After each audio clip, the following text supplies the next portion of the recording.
Assalamualaikum warahmatullahi wabarakatuh. Halo guys, ketemu lagi dengan saya Liantika Channel. Kali ini kita akan mukbang dengan belalang. Kemudian ada jengkolnya, sambal terasi, dan lalapan. Nah, sebelum makan mari kita berdoa dulu.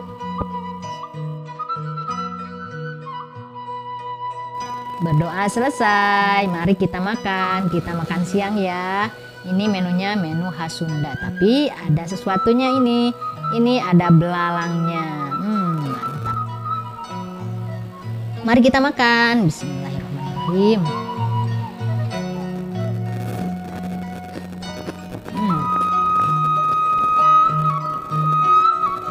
Belalangnya.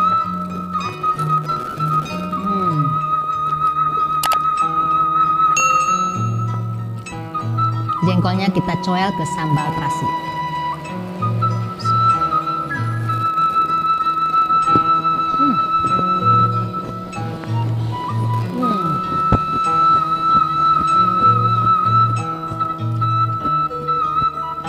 Mantap.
Ini jengkolnya manis sekali, mantap.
Nasinya udah habis, jadi kita habisin aja jengkolnya sama sambal.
Alhamdulillah mukbang dengan belalang dan jengkol mudanya nikmat sekali, luar biasa mantap. Terima kasih telah menonton mukbang saya. Sampai jumpa di video berikutnya. Dadah, wassalam.